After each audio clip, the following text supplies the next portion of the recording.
Yun, magandang hapon mga kabida. Eto na naman si Kuya Rans, ang inyong kabida para sa isa na naman na bidahan. Itong ating serye, itong ating bloodline bidahan. And for this afternoon's video, ay ipipresenta ko na sa inyo yung parto ng kwento ni Maestro Emil Dewert. O, ready na ba kayo? Okay, so without much ado, tapusin na natin ang ating kwentuhan tungkol sa idol natin na si Emil Dewert. So, shout out muli pala sa ating mga kabida na palaging nakatutok sa ating mga bidahan dito sa YouTube. Lalong-lalo na itong Bloodline Bidahan serye. Siguro meron pa tayong ibibida na hindi bababa sa 10 pa na bloodline. Ang tabayanan nyo, marami nagre-request ng Florizone, marami nagre-request ng iba't ibang mga linyada. Perhaps, pagbalik ko galing ng Davao, isusunod natin yung Florizone. At ang tabayanan nyo rin, ano? Dahil yung mga susunod naman natin mga serye, ay tatalakayin natin isa-isa din yung mga local pansiers. At unang-una na ating tatalakayin ay yung top 3 very consistent pansiers ng Pilipinas for the past 3 or 4 years. So yan, bibigyan ko kayo ng pagkakataon na makilala sila. No, yung mga hindi masyadong ma-research, ito na yung pagkakataon, makinig lang kayo dito sa bidahan ni Kuya Kabida. So going back sa ating kwento o tampok sa araw na ito. Gaya nung nakaraan, marami tayong mga na-share galing mismo sa isang interview kay Maestro Emil Dewert. At dadagdagan natin yung mga kwentuhan na yan, especially tungkol sa kanyang pag-aalaga ng ibon mula sa breeding hanggang sa karera. Okay? So, nagdala na ako ng kodigo para hindi natin malimutan. Marami-rami kasi yan. So, ito na, umpisa na natin. Ito yung kanyang magic mix pagdating sa breeding. So, kung gusto nyong kopyahin, ipopost ko na lang dito sa listahan din. Pero babanggitin ko rin lang yung ilang mga ingredients na nabanggit ni Maestro Dewert sa isang interview sa kanya. Okay, so sa breeder mix niya, number 1, gusto niya na meron siya laging mais. By kilo na lang ang gagamitin natin, ano? So, merong 6 na kilong mais, 4 na kilong trigo o wheat, 2 kilong Milo o Milo, 2 kilong beans, 1 kilong sunflower seed o safflower seed, 1 kilong English peas, 1 kilong green peas, 1 kilong white peas, 1 kilong tares at 1 kilong buckwheat. So, yan ang panagsama-sama niya, yan ang nagiging breeder mix niya. Di bali, isusulat ko naman dito. So, kung papansin niyo, kahit sa breeding niya, hindi nawawala yung mais. No? Siguro, contrary sa ilang paniniwala natin, na mas pinaparami natin yung protein pag breeding, but of course, hindi natin pwedeng kontrahin ang isang batikan at isang tested na pangalan. Ayan, so, tanggapin na lang natin at pagbigyan dahil yan ang kanyang paniniwala. At dyan siya sumikat at dyan siya naging tanyag o kilala. Another tip na galing din kay Idol Maestro Emil Dewert ay hindi nawawala ang pink mineral sa kanyang mga breeders. So, ganun din naman dito sa Pilipinas, ano? So, yung mga hindi pa nakakapag-umpisang gumamit ng pink minerals, umpisa nyo na. Marami pong mabibili yan sa internet. Another one, pagdating naman sa karera ng kalapate, pag ando na siya sa training, nag-uumpisa siya actually sa 100 meters muna, unang lipad ng mga ibon. Ino-orient niya muna, hindi niya kaagad nilalayo, katulad ng karamihan sa atin na kung saan-saan na kaagad dinadala. So sa kanya, nag-uumpisa siya sa 100 meters, and then after that, 7 kilometers, to be followed by 20 kilometers, and uulitin niya ulit sa 20 kilometers. Pagkatapos noon ay sasabay na siya sa club. Ganun ang diskarte niya. So ulitin ko, 100 meters, 7 kilometers, 20 kilometers, and then balik sa 20 kilometers bago isama sa club training. Na gusto niya more or less dapat nasa 35 kilometers. Ayan, at ayaw na ayaw niya rin na maglaro ng ibon na molting pa. Gusto niya talaga perfect yung balahibo ng mga ibon paglalaban na. Okay, ayun yung ilagay sa alanganin ng mga ibon niya. And, ito rin, isa ring bagay na pwede natin experiment. I think merong itong pinanggagalingan at may katotohanan. Pag may sakit ang ibon niya, ay hinihiwalay niya. At alam niyo kung saan niya nilalagay? Nilalagay niya sa isang kulungan na nasisikatan ng araw. Ayan. Doon sa tinatawag niya na sunny aviary. Okay?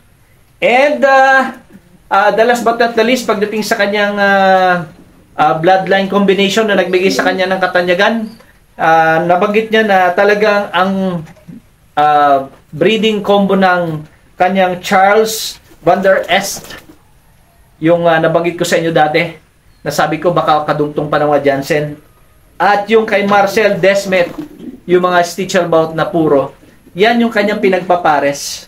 At yan ang nagbigay sa kanya ng katanyagan. Perhaps ito yung pinanggalingan talaga ng at mga Emil de Werth na kilala natin ngayon. Of course, again, disclaimer lang ha. May mga umaangal sa ating mga naisishare. Kung meron kayong alam, wag nyo na akong sungitan. Hindi naman po ako perfect. Kung meron po akong pagkukulang, ako po ay inyo pong patawarin kung hindi po tama o 100% yung aking information. You can say it politely, and respectfully, as much as I respect kayong mga nagko-comment. Ayun, so tuloy-tuloy na tayo. Now, sa pinaka malaking question, yung pinakaantay nating question ng lahat. Sino sa Pilipinas ang nagpakilala ng bloodline o linyada ni Maestro Emil de Werth? 1, 2, 3. Ito na kanina, di ba? Andiyan sa Facebook, nilagay ko na. Walang iba, kundi si Mariano Lee. Yes! Si Mariano Lee po ang nagbigay ng malaking tiwala sa mga Emil de Werth. Siya po ang nag-import ng napakaraming mga Emil de Werth birds. At marami pang ibang mga line. Pero, Emil de Werth, pag sinabi niyong Emil de Werth, si Mariano Lee po yan. Dahil siya ang tinatawag na Emil de Werth ng bansang Pilipinas. And true enough, dahil sa Emil de Werth lines na hawak ni Mariano Lee, ay naging immortal ang kanyang pangalan. O walang kokontra doon, di ba? Talaga namang mala-immortal dahil pag narinig natin yung mga pang-ismasan na mga ibon, even yung mga, totoo ba? Yung attention itik ay galing sa kanya. Di ba, totoo ba? Yung attention itik ay galing sa kanya. Di ba? Sabi nila, may mga magic na nangyari. Pero basically, galing lahat yan sa ibon ni Mariano Lee. Yung mga tensil. Na hanggang ngayon, kahit hindi raw kinukondisyon, ay nakakauwi ng Tacloban. Kahit hindi maganda ang kondisyon ng katawan. So, ganun kagaling ang linyada Emil de Werth. And of course, may contribution dyan si Maestro Mariano Lee. Hindi natin alam kung mayroon pang mga infusion siyang ginawa para mabuo yung mga mahuhusay na ibon o Emil de Werth na gamit niya dito sa Pilipinas. Ayan, si Maestro, ano natin ng konti, segue natin sa kanya. Si Maestro Mariano Lee ay kilala, sabi nga nila ay kilala na nambubugbog pagdating sa norte. Pagdating sa North, trace daw sa kanya lahat ang premyo. But yung sa ating research, hindi lang sa norte. Si Maestro Mariano Lee ay nagpakita ng kagalingan both South and North. Lahat po ng overall champions ay nahakot na niya. I mean, to the point na hindi na nga siya nagkakarera ngayon. Andun na lang siya nagpapahinga, nagre-relax at nagbebenta. Di ba ba? So, isa pong tunay na magaling na linyada ang Emil de Werth.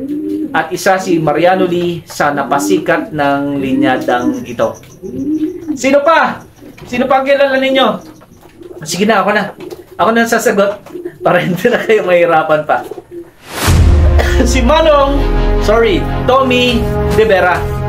Si Manong Tommy de Vera ay kilala rin sa paggamit ng bloodline ni Emil de Werth. Hindi ko alam kung direct niyang kinuha o kinuha niya sa mga kaibigan niya.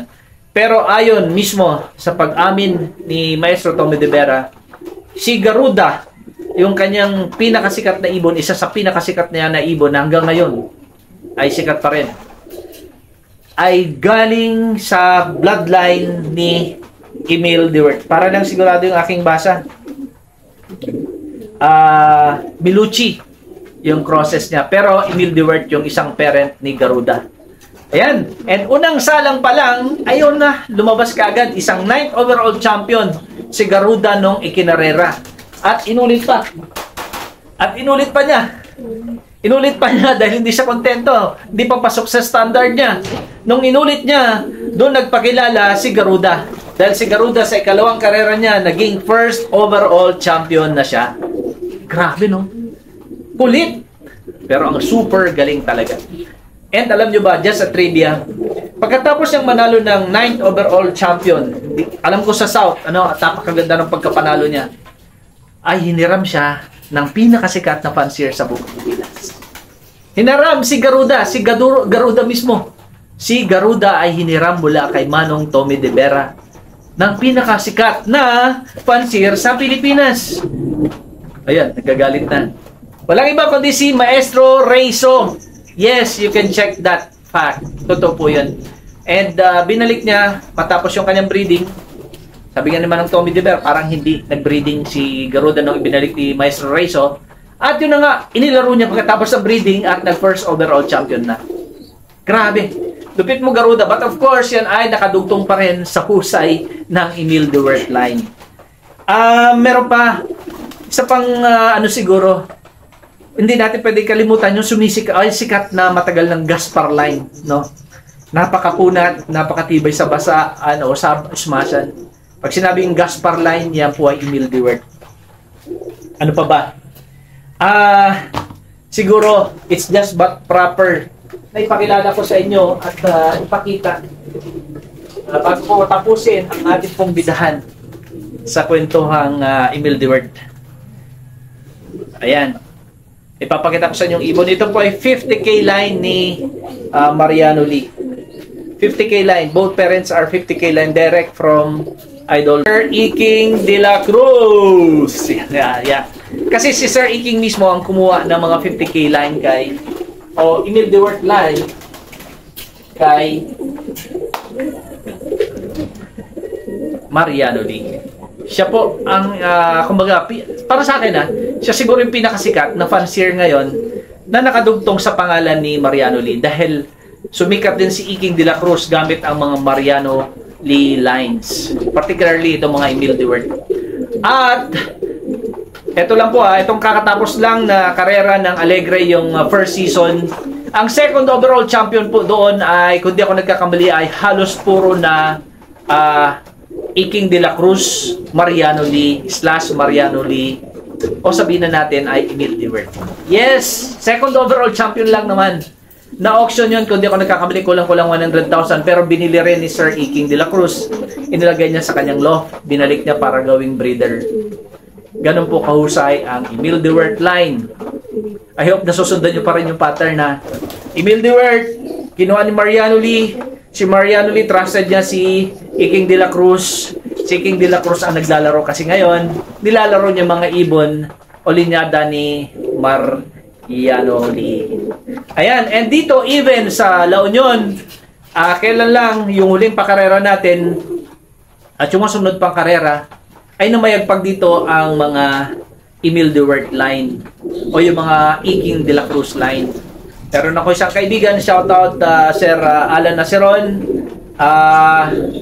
Yung isang karera namin sa Matnog, I think ang umuwi sa ibon niya, kung di ako nagkakamali, ay 5 or 6 na ibon, and most of those birds ay naklock lahat.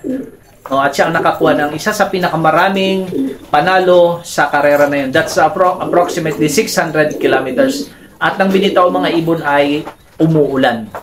So, ganun po kahusay ang Emile Dewert. Maasahan sa long distance na laban. And ako naniniwala na meron ding mga short distance na napatunayan ng mga Emile Dewert. Dahil ayon nga mismo sa ating research, nag-umpisa si Emile Dewert sa mga short distances and middle distances birds. At hindi natin maaring alisin yung potential na yan. Maaring andyan pa rin yan. Ano? It's just the right combination. So, yun lamang po. No?